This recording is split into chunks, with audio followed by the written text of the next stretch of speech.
80வது சுதந்திர தினத்தை முன்னிட்டு புதுச்சேரியில் தேசிய கொடி அணிவகுப்பை மத்திய உள்துறை அமைச்சர் அமித்ஷா தொடங்கி வைக்கிறார். அதன் நேரடி காட்சிகளை தற்போது பார்க்கலாம்.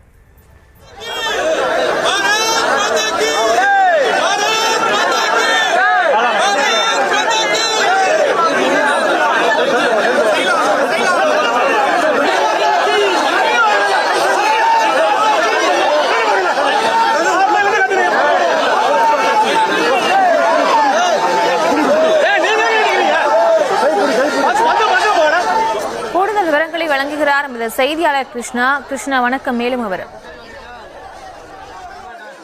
புதுச்சேரிக்கு மத்திய உள்துறை அமைச்சர் அமித்ஷா 2 நாள் பயணமாக வருகை தந்திருக்கிறார். இன்று காலை காவல்துறையின் சார்பில் நடைபெற்ற நிகழ்ச்சியில் பங்கேற்ற அவர் ஜனாதிபதியின் வண்ண கொடியை காவல்துறைக்கு வழங்கி சிறப்பித்தார்.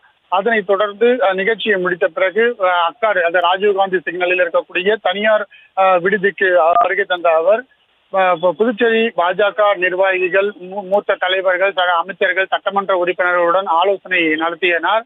அதனை தொடர்ந்து அந்த முருகா தியேட்டர் எதிரே இருக்கக்கூடிய மேடை பந்தலில், அதாவது 80 தேசிய முன்னிட்டு தேசிய கொடி அணிவகுப்பு கொடியை மத்திய உள்துறை அமைச்சர் தொடங்கி வைத்தார். இந்நிகழ்ச்சியில் கல்லூரி மாணவர்கள் மற்றும் பாஜகவை சேர்ந்த 1000க்கும் மேற்பட்டோர் கலந்து கொண்டு இந்த பேரணியில் ஈடுபட்டனர். இந்நிகழ்ச்சியில் துணைநிலை ஆளுநர் கைலாசநாதன், அமைச்சர் நமச்சிவாயம், பாஜக மேலிட பொறுப்பாளர் நிர்மல்குமார் சுரானா ஆகியோர் பங்கேற்றனர்.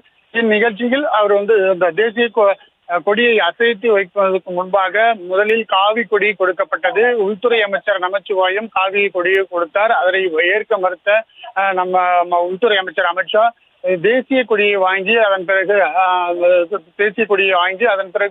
அந்த பேரணியை தொடங்கி வைத்த சம்பவம் அந்த புதுச்சேரி அந்த நிகழ்ச்சியில் ஒரு சலசலப்பை ஏற்படுத்தி இருந்தது.